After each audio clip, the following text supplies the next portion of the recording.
Hello everyone, my name is Davis. And my name is Matthew. And I'm Brittany. And our group was assigned to make a map of the Christmas tree tract on the ABAC forest. And for this presentation, we are going to be discussing in depth how we completed the project from the beginning to the end. So the very first step was to plan our course of action.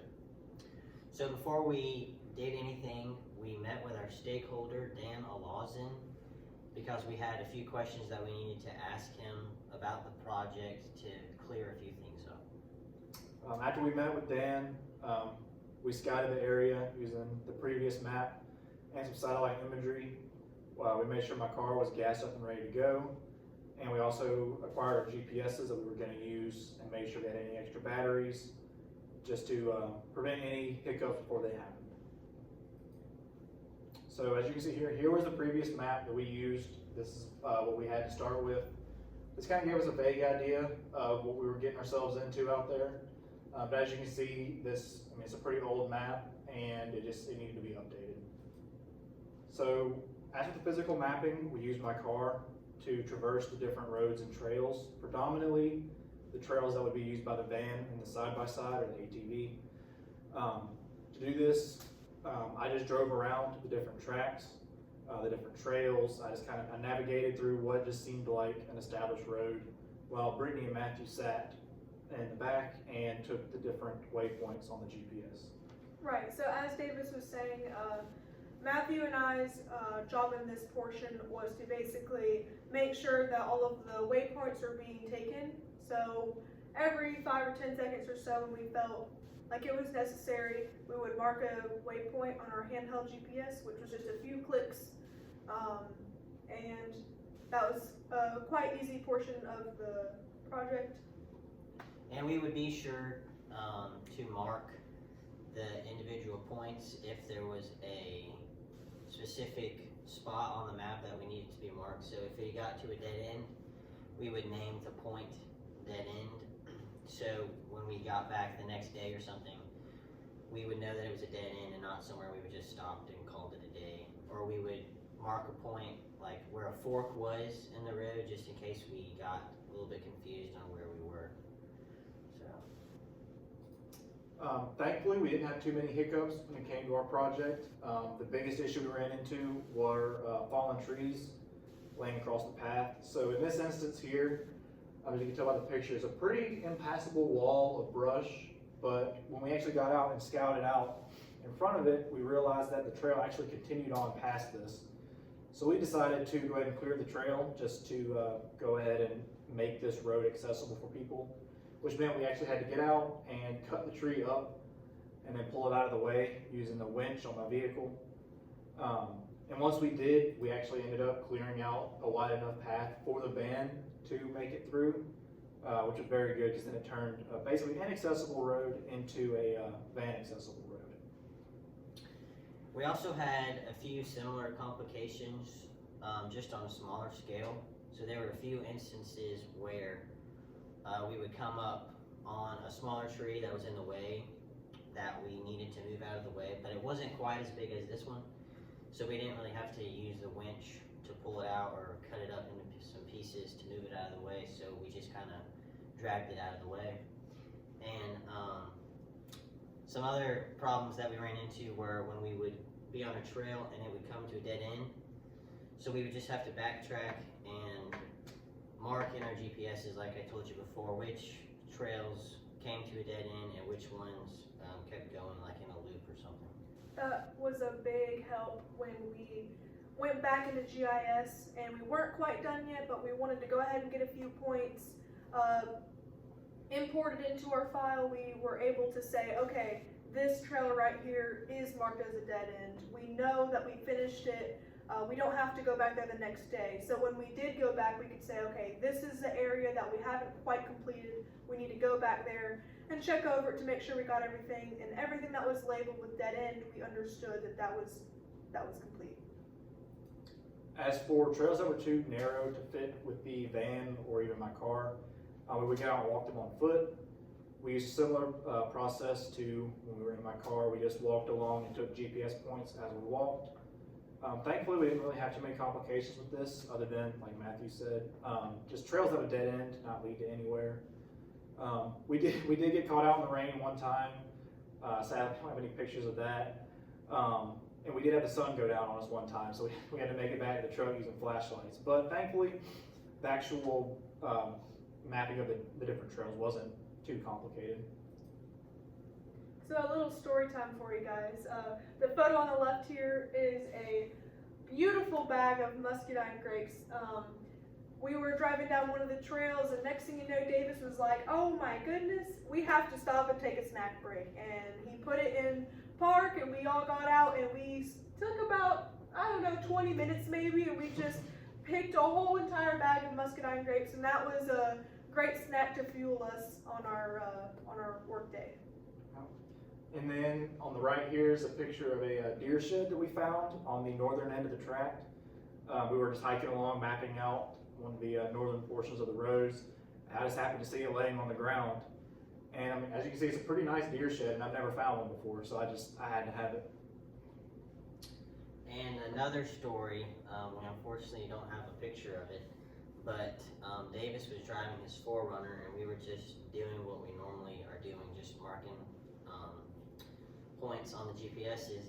And I guess Davis wasn't paying a whole bunch of attention to the road because he didn't see this huge crater-sized hole in front of us. And I mean, it was a pretty decent-sized hole, and he just keeps going and hits it going at a pretty good speed. And so I'm in the back seat, and he hits it, and the whole car just like shakes, and I hit my head on the handle by the window. And for a second there, I thought I got a concussion because I hit it so hard. But luckily, all three of us made it out alive. So Yeah, I did feel pretty bad after that one, but thankfully we all turned out okay. As for the actual GIS work, GIS is just Geospatial Information Services. It's just basically a process of making maps and taking data and making them into something we can just interpret for ourselves. We use a program called ArcMap, which is a professional mapping program that uses a variety of different methods to import different kinds of data and make them into usable maps. So the first step that we had to do before we could start mapping all of the parts of the trail, we wanted to make sure that we included the property boundary so the stakeholders and other users could understand where their property started and ended. To do this, we used a website called QPublic, and that was where we were able to get the property boundary, import it into GIS, and then after that, our next step was to actually get the points. To actually get the points into the system, we used a dedicated cable to hook the GPS directly into the computer, and then use a function within the program, the ArcMap program, to actually import the different waypoints off of the GPS into the software and overlay them onto a satellite map. And then after we imported all the GPS points from our different GPSs and our different surveys, we had to digitize them, which meant we had to just make them into a line, basically. Similar to a connect the dots puzzle, we would just go in and connect the dots to themselves to form a line that we could then interpret as a trail on the map. This process probably took the longest just because it required connecting hundreds of different GPS points.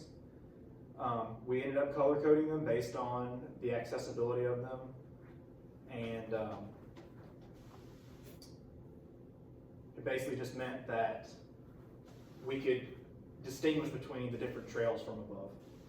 We added a legend, a scale bar, and the north arrow. We wanted to do that so the stakeholder and other users were actually able to read the map much clearer and easier.